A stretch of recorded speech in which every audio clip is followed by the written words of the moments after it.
Hey Hattiesburg, it's Toby Barker. Thank you for joining us for this Monday afternoon briefing. I hope every one of you stayed safe last night during the storms. We're going to give a quick update on test results as they are this morning, and we'll also go through some details about the governor's shelter-in-place extension that was announced on Friday that takes effect today. We'll talk a little bit about the masks that were donated over the weekend and, of course, our regular active courage.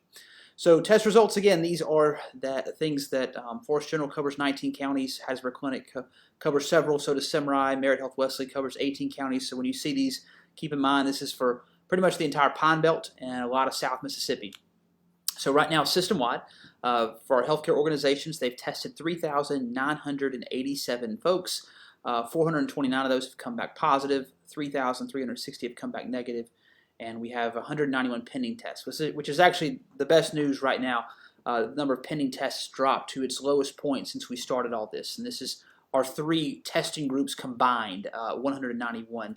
Just 10 days ago, we were over 900 pending tests, and so having that pending test come down to 191 means that we have a much more accurate and up-to-date feedback loop on how this infection is spreading in our community. It also means that we're making more efficient use of the personal protective equipment in the inpatient setting. Our overall goals: protect vulnerable populations. These are people who are over the age of 60 and folks who have underlying or chronic health conditions. We also want a second goal of preventing overrun of our healthcare system by slowing the spread. And there are a couple metrics we look at when it comes to preventing overrun of the healthcare system. The first, of course, is hospitalizations. Right now, we have 38 people between Merit Health Wesley and Forest General who are hospitalized. Again, those folks are not all Forest and Lamar County folks. They're pretty much the Pine Belt and the surrounding area. We have 10 of those who are under investigation. So in addition to 38, we have 10 under investigation that are experiencing symptoms of cough, fever, trouble breathing. The concern right now is that the 38 in the hospital, as we see it right now, this is the highest point since this began. That's the most people in the hospital right now for COVID-19. However, if we look at ICU admissions, we've actually gone down a little bit in ICU admission. These are the most acute type patients. They require specialized equipment, certain personnel with unique skill sets to deal with that. 13 people in the ICU between our two hospitals. That's down 2. 2 more of those in the ICU are under investigation who might have COVID later on. Totals per county as of now, 147 in Forest County, 71 in Lamar County. We have now crossed the 200 positive test threshold. The orange line is the Lamar County totals, the blue line is the Forest County totals, and the gray is the metro area combined. One positive thing, though, is the 5-day average. This is the average for new cases, and I want to specifically thank Jody Waits, the Lamar County Administrator, who found this modeling from Johns Hopkins University. So the 5-day average takes the day of, and it averages it with the 2 days before and the 2 days after. What that means is it takes into account any kind of aberration in the numbers. It takes into account that if the health department tested a certain batch that didn't include a lot of tests from your area, so it gives you kind of a false low score. But by doing a 5-day average, it gives you a more accurate reading of where your trends are. And so right now, again, Lamar County is the orange line. You see the 5-day average start to tick up just a little bit. However, in Forest County, the 5-day average, we're starting to see a trend come down. Of course, this is only the 5-day average through the weekend. We can't do the 5-day average for Sunday or today yet until tomorrow and Wednesday. We'll be putting those out. Between Forest and Lamar County, you see the total metro area. You're starting to see that new test. Again, these are new tests only, new positive tests, is starting to come down. Now that's good in one way, is it shows that the things that we've been putting into place, the great work that you have been doing, and the good individual and collective decisions, and those are starting to pay off. And so we said when we enacted some of these social distancing measures that you wouldn't see the result for a week or two. And so now that the governor's shelter-in-place order has been in effect for 2 weeks, about 2 weeks ago we enacted, asked the grocery stores and pharmacies and dollar stores to limit the number of people who came in at one time. About 10 days ago we enacted the measure to require essential employees to wear masks around each other and around the public. And so we're starting to see the results of that. And that's very positive. However, we're still early on. It's still too early to spot a definite trend going down. However, know that when you make good decisions, there is a positive benefit and a positive outcome for that.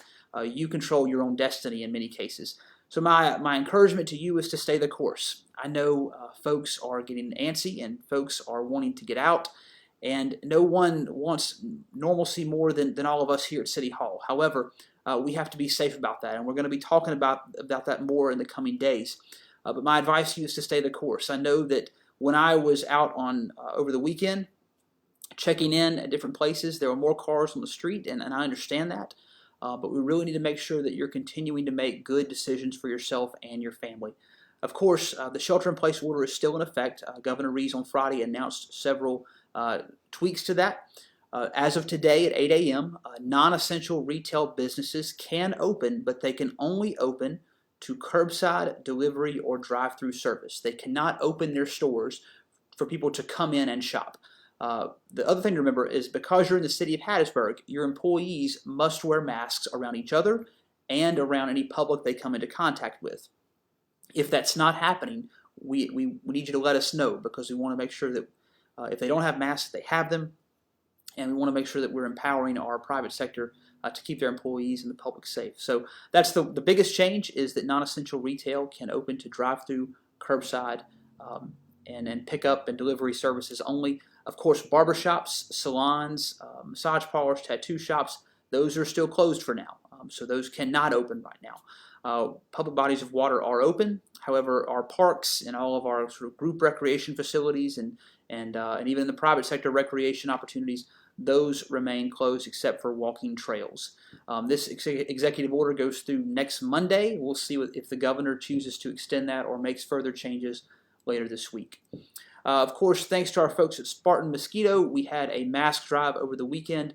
60,000 masks almost were distributed through retailers and through other organizations and churches. And thank you if you picked up one. Thank you to our private sector partners for getting these out to the public.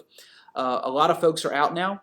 If you did not get a mask and you need one, please call City Hall. Reach out to us. 601-545-4501, or reach out to us on social media. I know that we've made several deliveries already. We've had folks come to City Hall and pick up a mask. And so we encourage you to get those masks, because our goal is that every person needs a mask. I believe this is the path going forward for us to get back to some sense of normalcy, is to have folks wear a mask, because when you wear one when you're out in public, the store, the pharmacy, out with other people, you're not only protecting yourself, but most importantly, you're protecting other people, particularly those who are in that vulnerable population. So, encourage you to keep doing that. Our act of courage today, our employees at the city of Hattiesburg. Last night, we had our fire department, police department, our parks and recreation tree crews, our public works crews out, cordoning off streets that had been flooded. We had our fire department rescue several folks who were trapped in vehicles that had gone into open water. We also had a crew from our fire department who went to Marion County to help with search and rescue following that tornado. And I can't say enough about our brave men and women who put themselves out there to serve the public. I know this is a very trying time for the public, but it's also a trying time for our city employees when they're not only dealing with weather events, but they're also dealing with COVID-19. And so we appreciate their hard work and their courage last night in taking care of folks, and also today as they start to clean up the mess that the flash flooding made. So as we go into this new week, I encourage you to wash your hands, to take care of yourself, to wear a mask if you go out in public, do only what is essential, and most importantly, I know it's tough, but stay home. I hope you all stay safe, and we'll talk to you again on Wednesday. Thanks. Courage.